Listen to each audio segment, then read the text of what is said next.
Hello and welcome to another You May or May Not Like It. I'm your host, Scott. You can find me on Twitter at XOrsonX, and I'm here with Mike. You can find on Twitter at Review and Roast.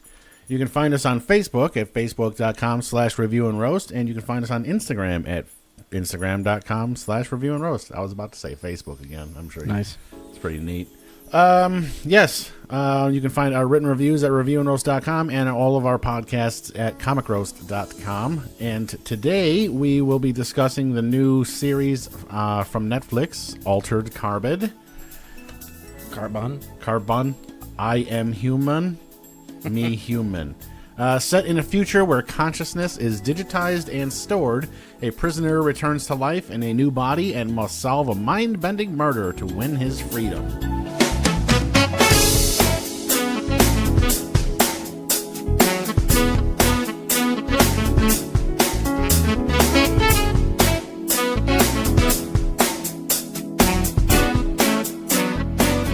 One of the main reasons I was interested in this show in the first place was Joel Kinnaman.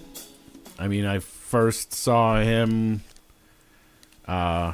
Jesus Christ, The Killing, when it was on AMC, maybe. We're talking years ago, because, obviously I had cable back then. He played a detective, and they were trying to solve a murder, hence the name of the show, The Killing. It didn't last. It only lasted a couple of seasons on TV, but then Netflix, I believe, picked it up and added a few more seasons, or at least one season. Anywho, you'll also remember him from Suicide Squad as Chief Inspector White Guy. Rick Flag. Yes, Rick Flag. I'm the Chief Inspector.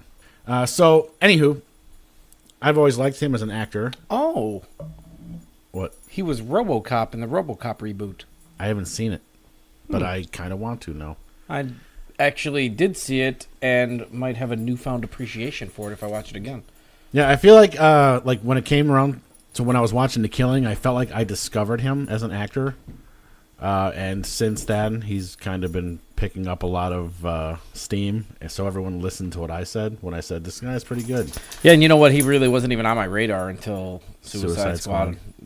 Most people didn't really know him till then. That's Mike's doggy here in the background, wrestling everything in the house. Yep. FYI.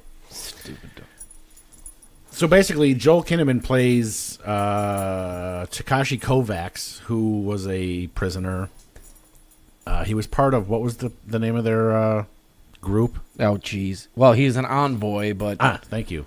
But the group, I don't know. Maybe it was the envoy. Before the envoy thing, he was part of some group or whatever, and then he became an envoy, which is some like high-level kung fu spiritual awareness, rebellion. And this was in the time when things like virtual reality torture was, realistic to the point wherever. So what these envoys, they learned to control their minds and overcome that kind of stuff and kind of take over the program. Mm-hmm. So that's, kind of, some neat part of the neat abilities the envoys had. They were basically assassins. Well, and I think it would be quick to bring up or dive right into the fact that he plays Takashi Kovacs, who is, he's some Asian ethnicity that I don't believe they ever even bring up. Obviously, Joel Kinnaman is not. Joel Kinnaman, his character, the body, they call the bodies of people sleeves. Yep. So his consciousness, the consciousness of Takashi is in the sleeve that is played by Joel Kinnaman. It's in your stack. Right. Which is your basically consciousness is a disc stack, right? It's basically a disc they slide into the back of your neck, and then the body. You can basically live in any body. Mm-hmm. Kind of a really neat concept, which I thought was kind of awesome. Yeah, it makes for a lot of interesting scenarios, and anybody that, if you remember the movie, I think it was the Arnold Schwarzenegger movie, The Sixth Day, that was all about cloning and stuff of that nature. It wasn't quite on the sophistication level of the stack and conscience transfers. You gonna be okay there? Yeah, I don't know what I was. I don't even know what word I thought. I thought we were gonna go into a half hour of consciousness, ketchup. It almost was. Yeah, Mr. Burns over it was here. getting close. Basically, so Takashi Kovacs, he grew up in an abusive household. Him and his sister witnessed, their father murder their mother, and they ended up in foster care after some time. And him and his sister were always really close, and they became envoys together. I'm not going to go into super detail about what happened to the envoys, but he was basically the last one, and he was basically then imprisoned for a shit ton of life sentences. So 250 years after he was imprisoned, he gets brought back by a man named Bancroft, who is probably one of the richest men on Earth in the galaxy. I don't know how far the expanse of humans reaches at this point, but they do talk about going off planet. So yeah, but not in over depth of space travel. So it's not really a space travel, right? There's clearly like space stations that people live on, and there's probably colonies on Mars. I don't know. They didn't exactly go into great detail. They bring up some stuff. They just don't go bananas with it. But basically, what this Bancroft guy is rich enough to do, he's rich enough to have his stack uploaded to the cloud every, what did I say, 2 hours, right? 2 hours. Every 2 hours, his consciousness is backed up, so if anything happens to his body, he comes back. Even if the only way to truly kill somebody in this era is to destroy their stack, because most people cannot afford to back up their consciousness like this.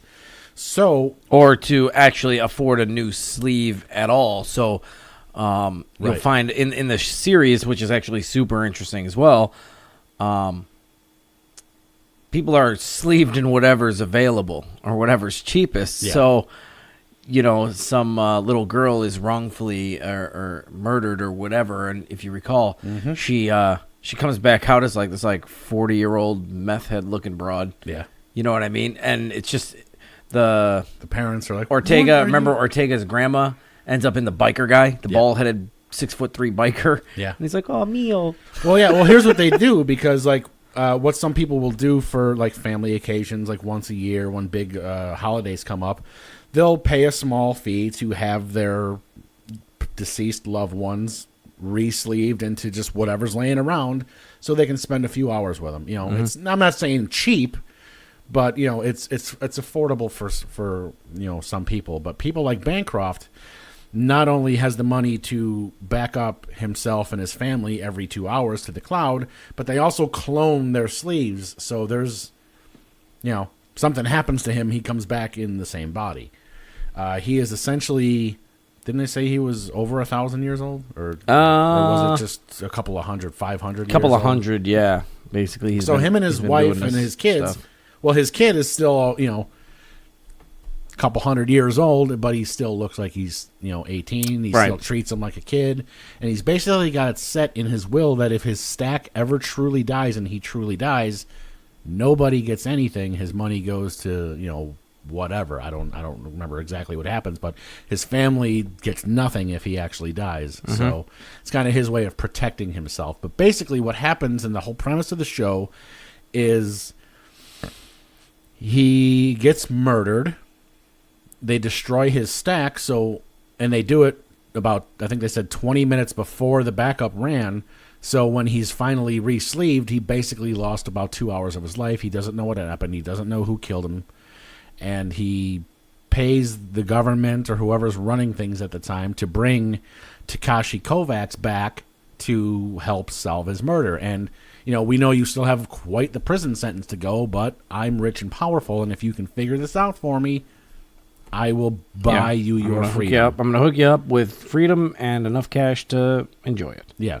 So that's basically the premise of the show is Joel Kinnaman, Takashi Kovacs, goes around trying to investigate what happened the night that Lawrence Bancroft was essentially murdered. Yep. And without spoiling too much, why Takashi Kovacs, you might ask, right? But basically, as the story unfolds, you get to learn his skill set, who he knew before, who may or may not have known him then, that is still maybe around now. So there's kind of a whole big... It starts off... I was going to say it starts off slow, but it really doesn't. It starts off getting into it. Yeah. But once you get about 5 episodes into it, it really starts overlapping itself where you're like, man, I thought I knew what was going on. I was right there, but I was wrong there. So I kind of like that part, that you were able to guess some stuff, but you were still thrown off by other things, in my opinion. So yeah, basically right off the bat, you find out that Bancroft's murder was, it's not like the police didn't investigate. He just doesn't like the scenario they quote unquote figured out. And so part of this police force, you meet Kristen Ortega, who is kind of the do things my own way kind of officer, and she's the badass of the department that's always getting in trouble for doing things wrong and going outside the law to whatever, blah blah blah. So immediately she's like a little intrigued by Kovacs when he comes back. You find out a couple episodes in that the sleeve is actually her ex-boyfriend. Not that big of a spoiler. Don't worry about it. So she's following him around. She figures out, okay, this is Takashi Kovacs in my ex-boyfriend's sleeve. Why is this criminal who is still convicted, who should still be, put down or asleep or however you want to call it, why is he out? So she's immediately intrigued and starts kind of throwing a tail on him, following him around, trying to figure out what's going on. Well, and she's also interested in the protection of that sleeve. The protection of the sleeve, but also the case in itself, and why he would even want to get involved. And so it really gets into, there's a lot of levels of what's going on. It's not just a whodunit. You know what I mean? She has the same question we all did. Why would you bring back a master assassin to investigate your murder? And why did you use the sleeve of a police officer or a former police officer, right, a deceased police officer, whatever you want to call it? Yeah, there's a lot of questions that go unanswered, and they eventually do get answered. Don't get me wrong here, but yeah, the last 3 episodes, in my opinion, are actually they answer a lot. They were really good episodes. And I would compare them to the final 3 episodes of any series. I mean, they really, by that point in time, you're into it. There's plenty of action to go around. They're still telling stories from 250 years ago as well, so you kind of get the they do a lot of gist of what Takashi went through prior and his relationships with family and friends and the organization that he was part of, affiliated with, and all that good stuff. So there's really a ton of stuff going on. Yeah, and I do want to get to probably my favorite character of the show now, really quick. So basically, when he shows up, he figures out why he's there. He gets, the unlimited credit card to go figure out this guy's murder. He needs somewhere to go, so he finds this hotel. Oh, you're talking about Poe? Poe is awesome. Basically, and I still don't understand it, but they have these virtual hotels, and I think they describe them as AI. So there's also a community of AI. Yes. And they are, I don't want to say here nor there, but they're exactly what they are. So basically, they inhabit. They're the program that runs certain things, certain businesses. Right. The one guy runs the sex club. Right. The one guy, Poe, runs a hotel. Yeah, it's called the Raven. Yeah, and here's the right. Mm-hmm. I'm picking up what you're throwing down. Here's the thing. That the only thing I was a little baffled at with this hotel, okay, these things, they run. They have to have money. They have to make money. Mm-hmm. They mention in the show, Poe, when he goes to hang out with his AI buddies, is like, oh yeah, I got a customer. Like, oh really? He's like, yeah, and I got to treat him really well because I haven't had a customer in over 5 decades. How did you stay open for the last 5 decades if you had no money coming in? He doesn't really need. You still gotta have lasagna money. No, but you still gotta power it. You still gotta, I don't know. It's the year 2600. Power's free. Come on. No, I doubt that. But anywho, that's just a minor detail. But pretty much, anytime somebody walks through the doors and starts shit, these 2 miniguns pop out of the ceiling, and Poe's like, "You really want to start some?" And he's basically the old English butler. Well, he's not old. He's just 30s, 40s, whatever. but he's got that whole like old timey English butler, like very proper, very prim. Mm-hmm. But he's also kind of. It kind of reminds me of shit. What are those movies? Yep. I have no idea. The second one just came out like a year ago. What? Never mind. Oh, jeez. It's like the spy movies. Mission Impossible? No, I'm not gonna be able to let this go. Hold on. Kingsman? Yes.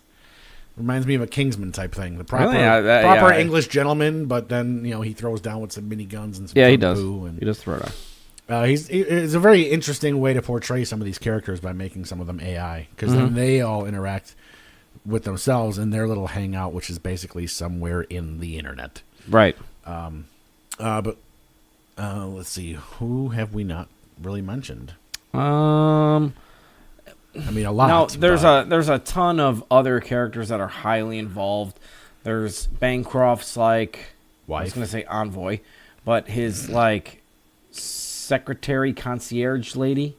Oh, right. I forgot about her. She plays a huge part later on. Right. His wife, who is bonkers. Yeah. Basically, is the easiest way to explain her. She like, you don't know if you love her or you hate her, or you want to smooch her. Like I don't even know half the time. Yeah, no, she did that was actually played by Kristen Lehman. Mm-hmm. Miriam Bancroft was the character. She did a fantastic job. Yeah, she was pretty awesome. I guess we can say Takashi has a sister. It's a big part of the movie.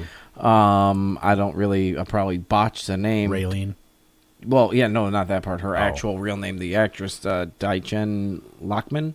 Yeah. Who's actually an actress that I love from a long time ago. I'll look it up, but she was on a show called Dollhouse with Eliza Dushku. Yep. Like way back in the day. I was like, who is this chick? She's smoking hot.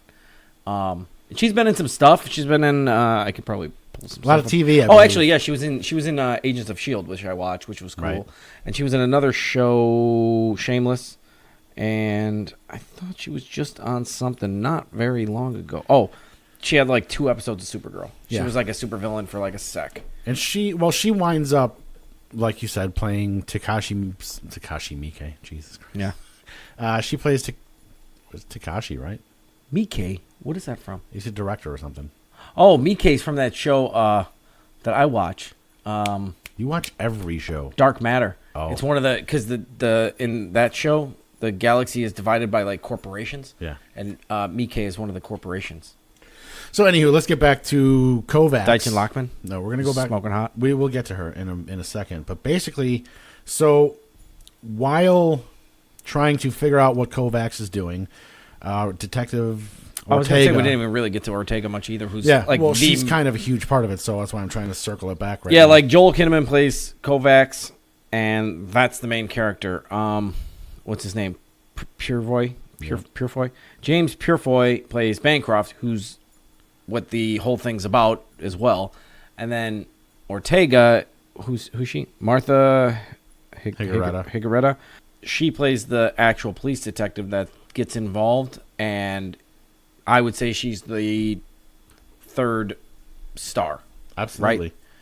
So what she basically through trailing Kovacs starts to figure out why he's there and what he's doing, and she is she's very tied up in the case as well. So she's like, well, why don't we kind of work together / not work together, but kind of work together on this? And through her investigation, she comes across this mysterious shadow man. Oh my God! He found a way to remove himself from videos. His name in the show is Mr. Long, whatever. Mm-hmm. It's Trao Tran is the actor. He's got really kind of longish, greasy hair and a super creepy mustache. Yeah. So it's pretty weird. But basically what he does, he works for Bancroft, and he literally hides in the shadows somehow in plain sight, and nobody can really see him. And he kind of does Bancroft's bidding, I guess. And plus, he's also keeping an eye on Kovacs to make sure he's doing things right, because he's part of a... Well, he's actually not doing Bancroft's bidding. You're right. He's doing... A secret person's bidding. Raylene's. Mm-hmm. He's doing Raylene's bidding. And Raylene, as we discussed, was Kovacs' sister. Yeah. And come to find out, she's got a lot of things going on in the last 250 years, because she was not into Clank.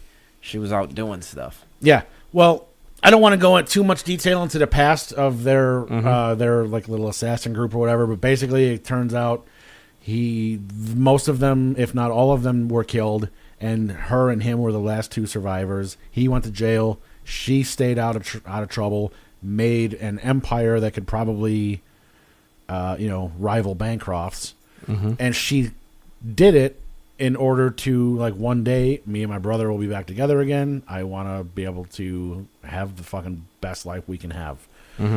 And so she's got this Mr. Lang, this Trow Tran guy, kind of checking up on things. So here's my problem, though, man, that I can't find on here. Two people that are a big part of the show. One being the female leader of the Envoys. Yep. And two being the leader of the... what were they called? The peacekeepers or whatever. What do you mean? Like the police force, the tech force that Takashi was originally part of before he joined the Envoys. Remember, he joined the military. Right. The leader of that is a guy that's been in a lot of stuff as well. I can't picture him to save my life. He was the guy. He was the only one that had his helmet off most of the time, and he had him in the virtual interrogation for a minute. Oh, he was in it. He's actually did some B martial art movies like in the early 90s. But is actually really good and was actually just in he was actually in John Wick, I believe. So while you look for the one, I can find this dude faux show. Did you say that for real? I did. I couldn't find him.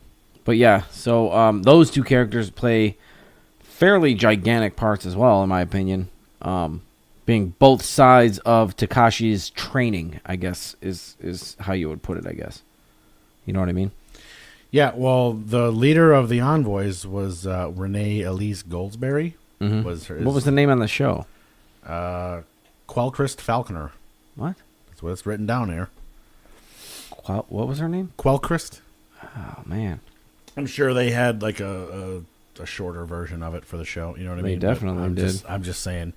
She was the leader of the Envoys, and she kind of taught Kovacs and his sister a lot of stuff, whereas Kovacs really came to be close to her and believe everything that she was teaching them / telling them. His sister was always kind of skeptical of it and, kind of almost a little jealous that her brother was paying so much attention to Quellcrist. So you come later on. Now we're back to regular times because this show does jump around a little bit. It jumps around quite frequently, actually. So basically, as the story unfolds, a few episodes in, this father and son are out fishing, and a body just drops out of the sky into the river that they're fishing. Oh, yeah. And the kid goes to pull the lady out of the water, and his dad's like, yeah, that's none of our business. You just let that go. It's right. Super weird. Basically, you come to find out this later on, this empire that Kovac's sister has built for them over the years has, I guess we'll just leave it at high-level prostitution, I guess, is one part of it. It's not the whole thing. It's more like a high-level / S&M, like... You do what you want. Kooky shit's probably happening up in here. Right. So... not that that's a huge part of the story, but you do find out later that Bancroft liked to frequent her establishments, and then it all starts to tie together as far as why they brought an assassin back to investigate a murder. Which and was always my biggest problem from the get-go. They do explain it, doesn't mean I'm happy with it. It actually, in the way that she did explain it, made actual perfect sense at the time. Well, for she her. actually explained. Well, no, it would have made sense on how you sell it to him as well. Well, yeah. You know exactly. what I mean? Because he didn't really explain why he wanted him, just that. But there was also something to be said for, if you recall, when they had that Eyes Wide Shut type party and they were doing that brawling. Before that, they had like a little show and tell thing, and if you recall, he used Takashi as a show and tell item. Like, look, I have the last Envoy. I own personally as property the last envoy left alive, and everyone was like, "Oh shit! Yeah. Look at this uppity motherfucker." You know what I'm saying? So Yeah. I think that might have that kind of, to me, when I saw that part, because that was way before they were gonna like explain why they picked him. I was like, Yeah. "Oh, he just picked him because he thought it'd be cool."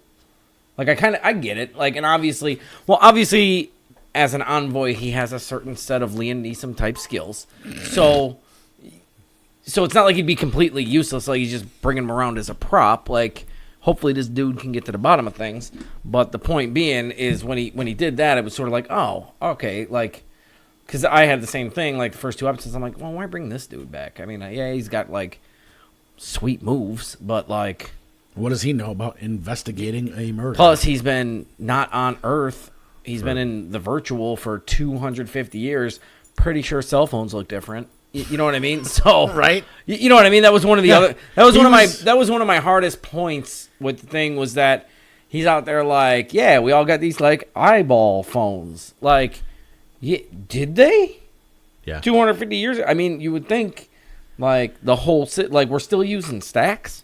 Like if you took somebody from 250 years ago and brought them to nowadays, they would literally they their would fucking lose head it. would pop off. Yeah, they would fucking. So Head. he was a little popped off. nonchalant about a lot of the stuff. Yeah, I'm that talking was about like probably 250 years ago is like before America. Yeah. 17 something you're still talking about, right? Yeah, a vastly doing the right different math? place. Yeah, It's before we wiped out the Native Americans. something So like that. There was a lot of teepees around, ladies and gents. 250 No, there years wasn't ago. that many. We had already started fucking around. Like, Hey, take these blankets. yeah, God, that's terrible to joke about, but I mean, hey, whatever. Get over it. times pass. Wow. Hey, all my ancestors were over there squishing grapes. Yeah, So, yeah, they still believe are. me. Yeah, they know that's true. Fucking spaghetti benders. Mm-hmm. So yeah, When they were good, my grandma let them scrape the grapes off their feet and eat them. fucking gross. So yeah, anywho, yeah, he was a little nonchalant about it, which didn't bother me so much. But now looking back, it's just like I did think about it a little bit, but I don't know. Things seemed sort of. I mean, Once you get so deep into the show, though, I think you're just like, I don't even care why, because this is actually pretty cool. well, I looked at it this way. When he was training with the envoys 250 years ago, they were training them to beat virtual torture. So that was still a thing. Yeah. You feel like they would have upped their game a little now bit? let me ask you a question. I mean, because we don't know, because we're A, not in the future, B, whatevs, but I'll go right now. even though, Boom, I'm there. so is there, in the course of, like, let's just call it human history, who knows what it really is.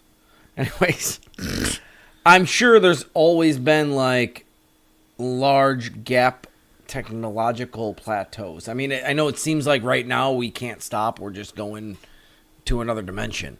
But at some point in time, where's it? You know what I mean? Like, the Bronze Age was pretty fucking long. And that was, like, the coolest shit that ever happened for, like, hundreds and hundreds of years. I don't know. You know what I I'm saying? feel like things have been pretty stagnant for a while now. What do you mean? Like, yeah, what, 5 years because of social media? You know what I mean? Everyone's still busy looking at kittens, probably for the next 20 years. But what I'm saying is we had, like, you know, you have booms and everything's like an era. You know what I mean? Yeah. So maybe that span that they're in is just everyone's pretty much content with where they're at. Yeah, we got some people doing some secret shit like building a bomb or something. But other than that, it's like, yeah, we're cool. We're like re-sleeving stuff. Yeah. Fuck do I need to like research cancer for? Yeah, I can live forever. I just get a new one. Yeah. So maybe that's why I like the technological thing. I mean, I'm probably reading way more into it than even the guy that wrote the thing did. But maybe that's kind of a thought process, I guess, to justify it. Yeah. Not that I really need to. You don't got to answer questions for you people. Yeah. Make your own conclusions. Yeah. Well, go ahead. Side note. Yeah. Daniel Bernhardt played Jaeger. That's who it was. So if you look up down, they only credit him with 2 episodes, but I feel like he was in way more episodes than that. I gotta go down. I don't know what the fuck you're talking about. Yeah, in the 2-episode area, Jaeger. So he was the guy that originally trained Kovacs after their unhappy household happened. Takashi and Raylene, were basically split apart. She was sent to an orphanage, and he was sent to, like, let's just call it the military-industrial complex. So he joined the service, and she just got thrown in an orphanage. So she had to fend for herself, whereas he was part of this group, yada, yada. He ends up defecting with his sister later on. Daniel Bernhardt is the guy who basically recruits him and then trains him as well. So, anywho, I like that guy as a dude acting and stuff. If you check him out, he's got 43 acting credits. He's been in some stuff. Yeah, I'm sure he does. Mortal Kombat, the TV show. Yeah, Bloodsport 2. He was the main dude in Bloodsport 2 and 3. Like, obviously, that's not Bloodsport, but still. Yeah. And that was, there you go, 96. Stuff like that. So, whatever. He's been in a couple things. All right, so I guess overall, the one thing that I guess bugged me the most about this show, for as cool as an idea of it is, and there's a lot of unique ideas in this show that really were kind of awesome, but the one thing that just continually, and I don't want to say ruined it because it's not like the show was terrible because of it, but the one thing I didn't really care for was like the extreme weird obsession that she has with her brother. It made it, why? I don't know, it was just creepy. It was almost like she didn't want him to love anybody but her. Well, she didn't. Right, I feel like that's something. Yeah, but that's the whole problem. I mean, there's nothing wrong with that. It was too much. It's not that there's nothing wrong with that. There's nothing wrong with that being how some people act. Don't forget, he was on ice for 250. She's sitting here plotting for 250. You know what I'm saying? So I know. She's been around thinking about nothing but, I'm going to make this plan for the last 250 years to bust this dude out. He busts out. First thing he wants to do is get some Strange. Don't even care that his sister's still around. You know what I'm saying? So, like, yeah, she's going to be pissed. When she finally reunited with him the first time, they get together, and family's the most important thing, and then he falls for some broad. Yeah, she's going to get pissed. So it's the pattern of she's trying to do what's best for them as the only two family members they both have in the world. You know what I mean? Yeah, she's a little obsessive compulsive, but a little. Yeah, but that's the point of the character, though. You have to be know. off the deep end to be an actual threat to your own family, who you love more than anything in the world. So she has to be like, cuckoo. You know what I mean? Which is fine. I still love her. She's still my favorite character, probably, but that's just based on me. Based on creepiness? It's based on, I feel like she and we get along just fine. For a couple of kooky ones. The kooky ones always dig me. Everyone knows that. But she also has the best scene in the entire movie when her clone army... Show. Yeah, best scene in the entire show when her clone army fights Ortega in the nude. I don't know how else to explain it and how else to say that I would like it so much, but that's exactly why. It's actually kind of almost made sense for a second, but the only point being, well, she did reference that, like, you literally just, like, cost me a fortune because these, like, clones are not only illegal, but they're extremely expensive to, like, actually clone yourself and have a backup ready to go.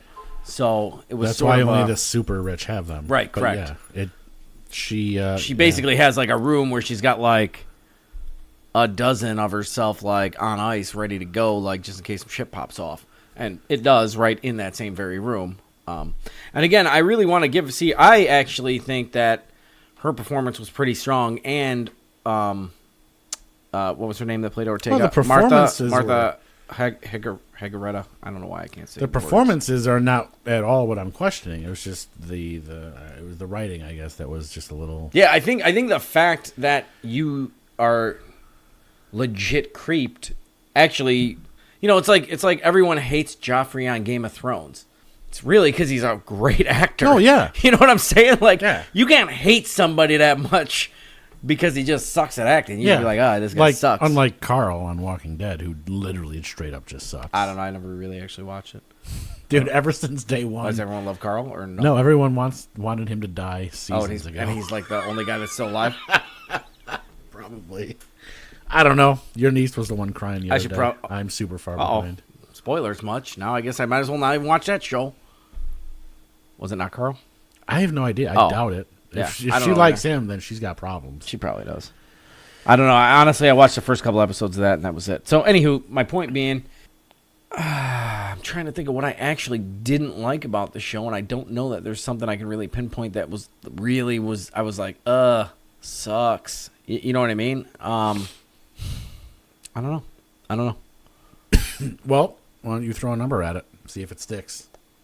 I'm actually, honestly, here's what I didn't like about the show, now that you mention it, the ending. It didn't really, and I don't want to give this away in any way, shape, or form, but it didn't really leave us with a setup for a continual cast. I don't think there's going to be ever another season.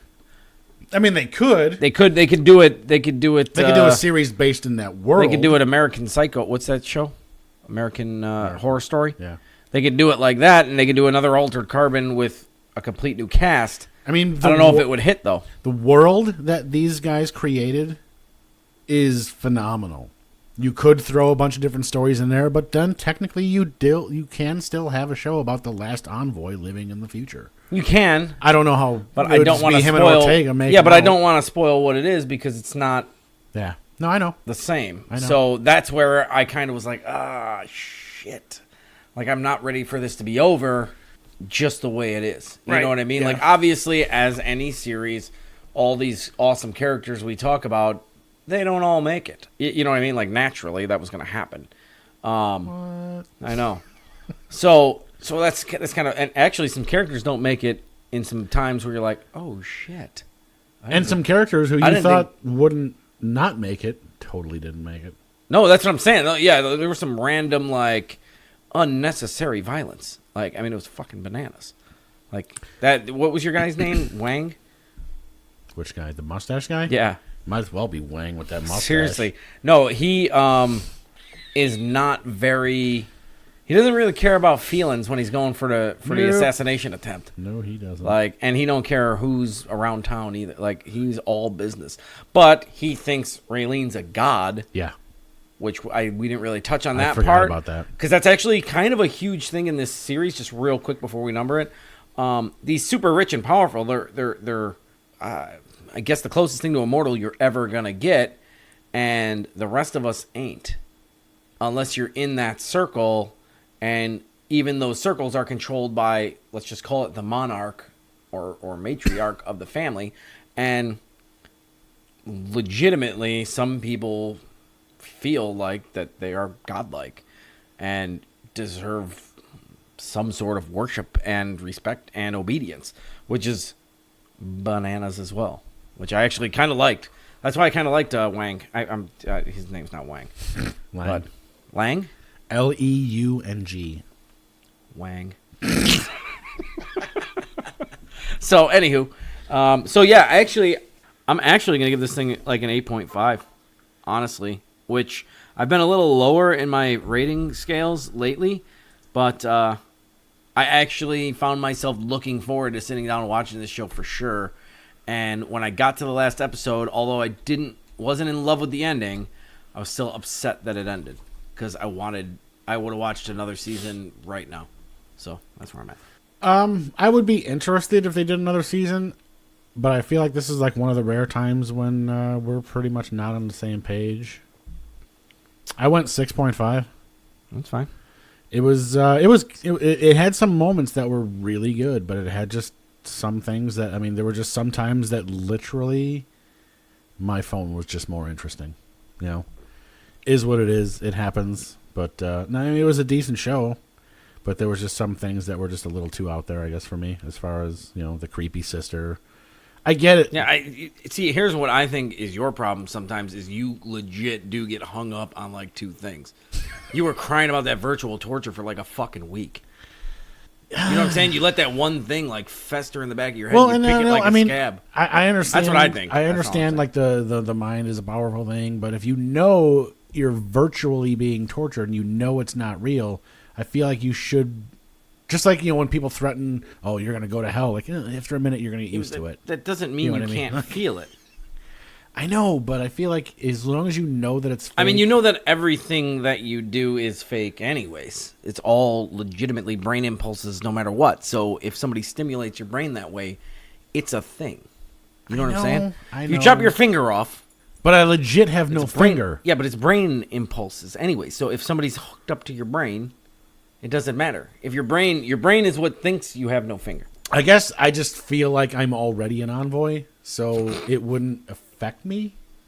I don't know. Maybe not. We shall see. It would have took longer anyways I wish there was to a cut you open. I wish there was like a tagline for the show so I could just whip it out right now. Whatever. Tis what it is. So yeah, anywho, that would be Altered Carbon on Netflix. Check it out. Definitely worth a look. You can find all of our written stuff at reviewandroast.com. You can find all our podcasts at comicroast.com. You can find us on Facebook at facebook.com/reviewandroast. And hey, if any of you are in Chicago, C2E2. we'll be wandering Coming. around C2E2 all 3 days. So We don't have a booth or nothing, but we'll be wearing a Review and Roast t-shirt, so well, you will. just wear it. Maybe. We'll see. So anywho, we're going to be there, so pop in, say hi.